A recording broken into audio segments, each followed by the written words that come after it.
Sirul Muqtadin gerakan-gerakan ajaib Pak Ulun Tuan. Pakon gegerakkan le orang yang mempangkat, gegerakkan le orang mederajat, kan pensiunan, kan akademisi, kan abu-abu ya abu karayut, kan abu syekh.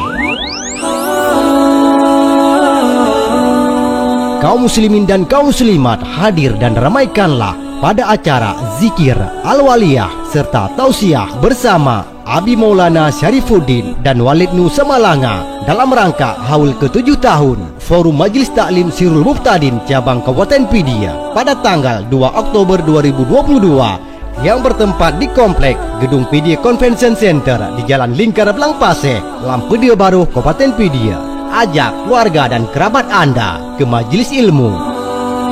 Tapi bunyi ayat begini Pak, wa ma nahakum anhu fantahu, yang dilarang tinggal itu aturan Allah. Diselewengkan orang salafi, yang nggak dikerjakan Nabi tinggalkan. Berarti secara tidak langsung dia telah mengotak-ngatik. Maka orang dihukumi dari ini, bukan dari ayat.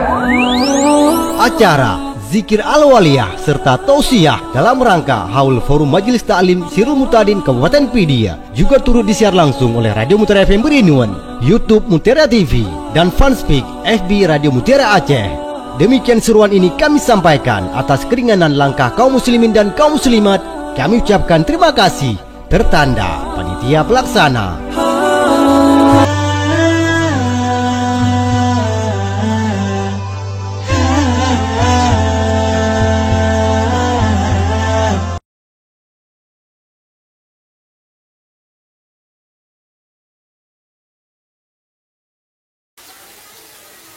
Sallallahu wasallam ala nabi sayyidina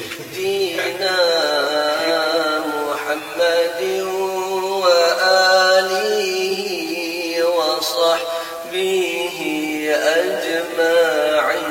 Allah sallallahu wasallam ala nabi Sayyidina Muhammadin wa alihi wa sahbihi ajma'in.